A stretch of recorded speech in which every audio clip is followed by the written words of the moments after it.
여러분 오늘 하루 잘 보내셨습니까? 지금부터 대구 경북권 소식을 전해드리겠습니다. 대구 국제오페라 축제가 오늘 폐막식을 끝으로 한 달간의 일정을 마무리했습니다.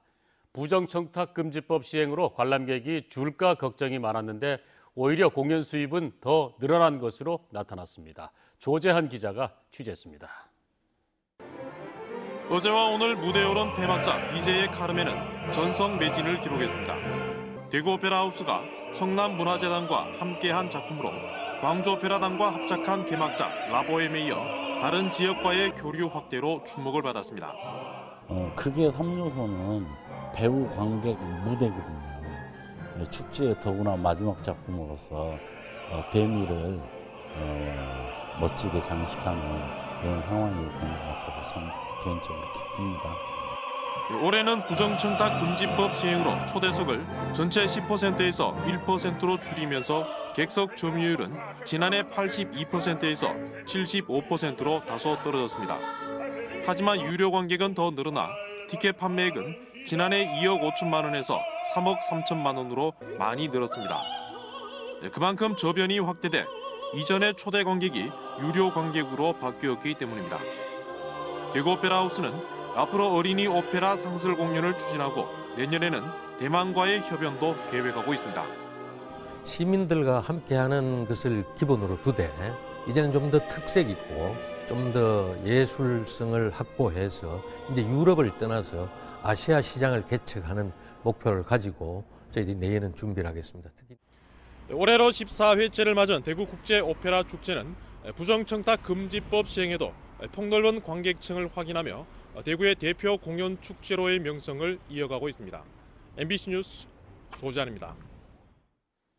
대구에서도 오늘 박근혜 대통령 퇴진을 촉구하는 제1차 시국대회가 열렸습니다.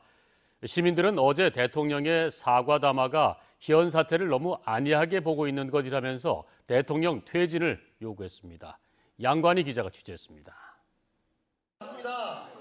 2.28 기념공원에는 쌀쌀한 날씨에도 불구하고 박근혜 대통령 퇴진을 촉구하는 시국대회에 많은 시민들이 모였습니다.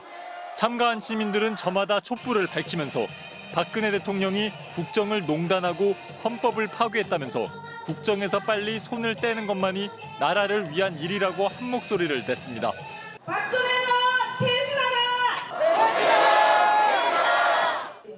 어제 대통령의 사과 담화는 진정성이 없는 변명에 불과해 아주 부적절했다는 의견이 많아 불난 곳에 기름을 부은 격이 되고 말았습니다. 대구 지역 시민노동단체와 야당 등이 결성한 대구 비상시국회의가 개최한 오늘 행사에는 학생과 교수, 회사원과 주부 등 참석자의 면면이 다양했습니다. 어린 아들, 딸도 데리고 나온 부모들도 박근혜 대통령의 퇴진 요구 대열에 동참해 현 시국의 위중함을 보여줬습니다. 저희 아이들이 계속 물려주면서 대대로 살아야 될 나라들인데 지금 너무 엉망진창 밑바닥까지 다 망가져 있잖아요. 그래서 우리 아이들을 생각해서라도 이거는 반드시 고쳐줘야 된다고 생각해서 나왔습니다. 시국대회를 마친 시민들은 2.28 공원에서 봉산 6거리, 중앙로를 거쳐 돌아오는 거리 행진을 벌였습니다. 오늘 시국대회에는 주최 측 추산 3,000명, 경찰 추산 1,000명이 참가했습니다.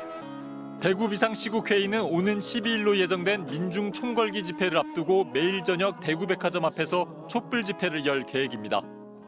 국민의 뜻을 모아서 반드시 하야를 시켜야 된다고 봅니다. 그러기 위해서는 국민들의 동참이 어느 때보다도 필요하니까 시국대회에 많은 동참을 부탁드립니다. 대구에서도 최순실 국정농단에 분노한 시민들의 대통령 퇴진 요구가 본물을 이루면서 향후 전국의 방향은 한 치 앞도 알아볼 수 없게 됐습니다. MBC 뉴스 양관입니다. 경주에서는 천년 전 신라의 왕과 왕비가 걸었던 길이 복원됐습니다. 이 길을 천천히 걷다 보면 실제로 신라의 왕이 된 듯한 기분을 느낄 수 있다고 합니다. 이규설 기자가 소개합니다. 신라시대 왕의 복장을 한 사람들이 대릉원 숲길을 걸어갑니다. 왕과 왕비의 산책로는 유서 깊은 교촌 한옥마을을 지나 복원이 마무리 단계에 접어든 월정교를 거쳐 신라 왕궁인 월성으로 이어집니다. 이 길은 도당산 터널 전망대와 화백광장까지 연결되는데 특히 도당산 터널 전망대에 올라서면 아름다운 경주의 풍광이 한눈에 들어옵니다.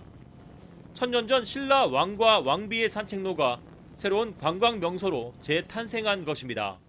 신라의 숨결을 아들과 같이 느껴볼 수 있어서 좋았고 아들도 역시 좋아해서 앞으로서 보람찹니다. 신라 탐방길은 세계 문화유산인 신라 왕궁에서 문화재의 보고인 경주 남산을 다시 연결했다는 점에서도 큰 의미가 있습니다. 1976년 산업도로 개통으로 끊어졌던 길이 생태터널 건설을 통해 복원된 것입니다. 거의 다 복원이 됐기 때문에 우리가 관광객을 맞을 준비가 되었습니다. 그래서 경주를 찾아주시고 경주에 대한 애정을 멈추지 말아주시기 바랍니다. 경주에는 삼릉 가는 길과 동남산 가는 길 등 역사 자연문화유산과 연계한 다양한 탐방로가 조성되어 있습니다. 왕과 왕비의 길을 거닐면서 신라인의 풍류와 운치를 느끼며 경주의 가을 속에 빠져보는 건 어떨까요? MBC 뉴스 이규설입니다. 대구지방법원 제11형사부 김기현 재판장은 지난해 8월 대구시 남구 대명동에서 지인과 술을 마시다 흉기에 찔린 채 승용차를 몰고 미군 부대에 침입한 혐의로 기소된 20살 A씨에 대한 재판에서 무죄를 선고했습니다. 재판부는 급박한 상황에서 부대 안에 들어간 점이 인정되고 경황 없이 부대를 빠져나오려다 차로 출입문을 들이받은 점 등을 참작해 무죄를 선고했습니다. 대구지방검찰청 경주지청은 석산개발업체의 허가기간을 연장해주는 대가로 3억 6천만 원을 받아챙긴 혐의로 경주시청 산림과 6급 공무원 A씨와 석산업체 대표를 구속 기소했습니다. 검찰에 따르면 공무원 A씨는 특별사법경찰관으로 일하면서 석산개발업체에 인허가를 무단으로 해주고 불법 행위를 묵인하는 수법으로 업체 3곳으로부터 10차례에 걸쳐 3억 6천여만 원을 받아 챙긴 혐의를 받고 있습니다. 검찰은 A씨에게 각각 5천여만 원씩을 건넨 또 다른 업체 간부 2명도 불구속 입건했습니다. 경북 지역 노인 학대 신고가 해마다 늘고 있습니다. 동북지방통계청에 따르면 지난해 경북의 노인 학대 신고 접수는 노인 인구 1000명당 1.9건으로 2008년 0.52건, 2010년 1.09건, 2012년 1.24건 등으로 증가 추세에 있습니다. 한편 지난해 대구의 노인 학대 신고 접수는 노인 인구 1000명당 1건으로 전국 평균 1.8건보다 적으며 2008년부터 비슷한 수준을 보이고 있습니다. 대구시는 오늘 오전 11시 대구과학대학교 영송체육관에서 다문화가족 봉사자들의 노고를 격려하는 2016 다문화가족 봉사자 대회 및 어울림 한마당을 열었습니다. 올해로 6년째를 맞이하는 이번 행사에서는 다문화가족 정착 지원에 공이 많은 유공자에게 표창장이 수여되고 다문화가족과 자원봉사자들이 소통, 교류할 수 있는 레크레이션과 명랑운동회도 열렸습니다. 대구에는 현재 다문화가족이 7,300여 가구나 되고 지난 2010년과 대비해 38%가 늘어났습니다. 대구 사회복지공동모금회가 치킨 프랜차이즈 교촌 F&B에서 사회공헌 성금 5,500만 원을 받아 문화나눔 지원 사업에 사용합니다. 이번에 전달된 성금은 대구 지역 소외계층 아동과 청소년 1,600명에게 공연 관람 티켓을 전달하는 데 쓰입니다.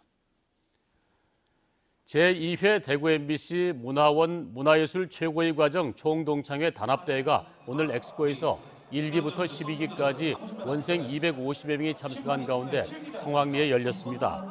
단합대회에 참석한 문화예술 최고의 과정 원생들은 윷놀이와 제기차기, 줄넘기 등의 경연을 통해 상여 우위를 다지고 지역사회에 이바지할 수 있는 리더가 될 것을 다짐했습니다. 지금까지 대구 경북권 소식을 전해드렸습니다.